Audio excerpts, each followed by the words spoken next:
И все встречи, которые состоялись сейчас в Кыргызстане, они говорят об огромном скоплении энергии. Это просто какие-то энерголюди.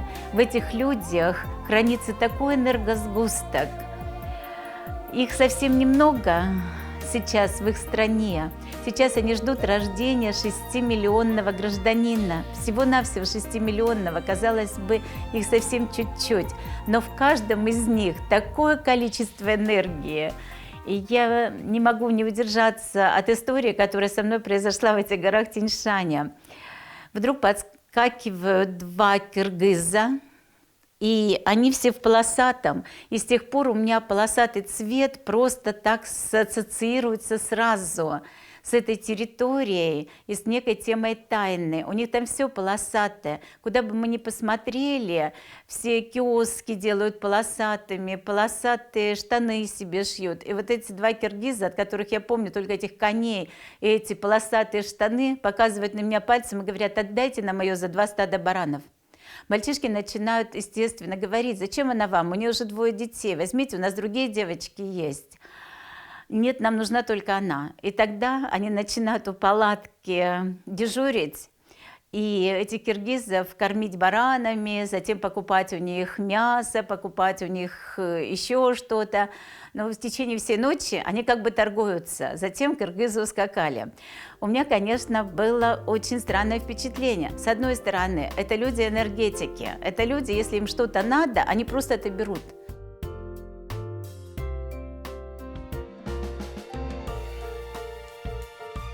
Они не задумываются, они не обговаривают. Здесь они еще какой-то колым предлагали. А так им это надо.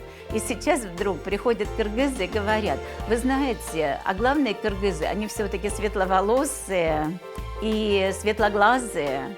Я говорю: а что такое с вами случилось? Они говорят: ну, Чингисхан прошел через нас, поэтому наш главный писатель – это Чингис Айтматов. А что сделал Чингис Айтматов? Он прежде всего писал природу и стал доказывать, что природа, она важнее человека, и что человек просто может погружаться в природу, в ее эгрегоры и там жить. И, конечно, я нисколько не удивилась, что встретила тут же человека, который занимался Гумилевым, который занимался эгрегориальными переходами. И как-то все так соединялось вместе. Возникала единая канва вот этого шествия природа-человек. Получается, что каждому человеку нужна энергия. Без энергии мы никак. Наше тело живет за счет энергии. Оно не может жить без энергии. Но с другой стороны, если нам нужна энергия, мы должны погрузиться в природу. Как погрузиться в природу так, чтобы все-таки оставить свой мозг в работающем состоянии? Потому что жить только энергией мы можем на рефлексах. И тогда мы должны брать какое-то животное. Каждое животное, вот своим людям я раздала по одному животному, чтобы они входили в кольцо животных. И, конечно же, у меня тоже есть такое животное. Это животное снежный барс. И когда я туда приезжаю, я вижу этих снежных барсов повсюду. Это тотем этой страны. Поэтому, конечно, мне там настолько хорошо, мне настолько энергетически приятно, мое тело там просто расцветает от счастья, когда я там нахожусь. И также я понимаю, что мозг начинает постепенно лишаться вот той остроты восприятия окружающего мира. И чтобы он не лишался этой остроты, мне нужно насытить жизнь событиями до отказа. Поэтому очень краткий период, всего 5 суток.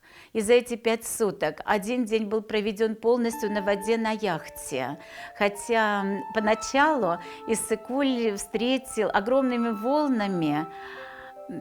Он просто выплескивался на берег, выплескивался на пирс. И женщины, которые меня встречали, сказали: мы боимся сегодня Иссык-Куля, мы к нему не подходим, он же живой, он же как такое хищное животное, он хочет нас в себя вобрать. И без меня они туда не пошли, вы представляете? То есть это реальность. Оказывается, люди могут бояться, они могут бояться проявлений природных, потому что им сложно идти в эту природу. И тут я вспоминаю, как много людей, которых я выводила на природу. В результате они у меня даже искупались в этом Иссык-Куле. Хотя, конечно, температура там, ну, представляете, ноябрь месяц, и никто там не купается. Зато тишина стояла, никто ничему не мешал. Следующий день мы проводим в горах, мы едем по ущельям, поднимаемся уже на 2500, и, конечно, очень хочется на 4200, на тот ледник, по которому в свое время я от счастья, что я на леднике стою, стала прыгать и покатилась по нему. И руководитель группы еле успел меня поймать и сказал: так себя не ведут, надо быть аккуратнее, надо обязательно палки с собой держать, ледорубы с собой держать, потому что так можно укатиться совсем, ты же не представляешь, куда ты скатишься. Это было снова ощущение, что нужно или доверить себя руководству человеческому, как в этом случае, что да, есть руководитель, и он лучше тебя знает, как себя вести, и он как отец, как тот ата, который тебя сохранит от всего происходящего. Или уже нужно знать настолько природу, насколько в нее можно погрузиться. А поскольку, когда включается кладостейное поле, природа так откликается, природа настолько в этот раз ласкала, было столько солнца, которое, естественно, когда мы прилетели, был снежок, и затем, когда уже все нужно было, всегда было огромное солнце. Высоченное небо, эти звезды, которые просто падали и падали, они реально падали.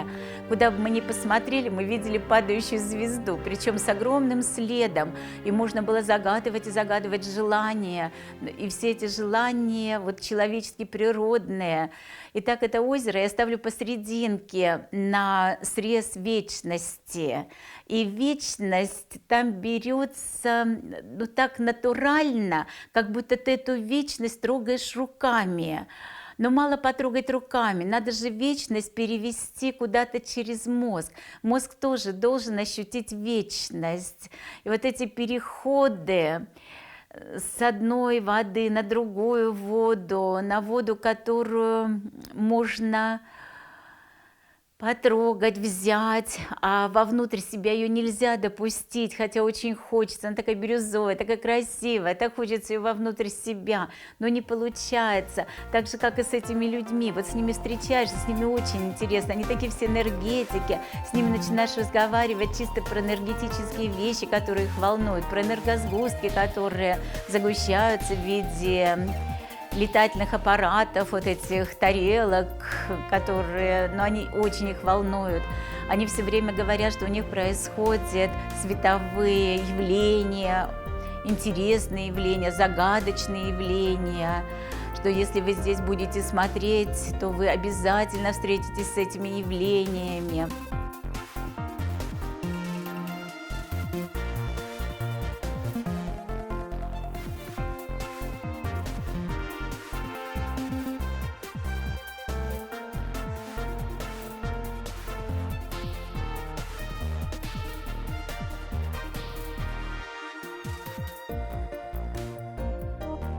Они о людях также говорят, допустим, говорят, вот у нас девочка видит ауры, и, конечно, мы эту девочку должны были привести с собой, потому что, ну как же, мы очень доверяем видению. И в свое время, когда мне хотелось людей перевести именно во время, а время больше все-таки соседствует с информацией, нежели с энергией. Я всегда говорила, ну хорошо, но открыт у вас это третий глаз, открыто у вас восприятие энергетики, но давайте идти дальше, давайте мы пока прикроем этот глаз, давайте послушаем, давайте вдохнем, давайте ощутим, что здесь происходит. Но глядя на этих людей, я даже не могла так сказать, потому что для них это жизнь, для них это вот такая настоящая их, ну, я-то знаю, что это просто сказка, это их мистерия, но они живут этой мистерией, они верят этим энергиям, они живут в этих энергиях.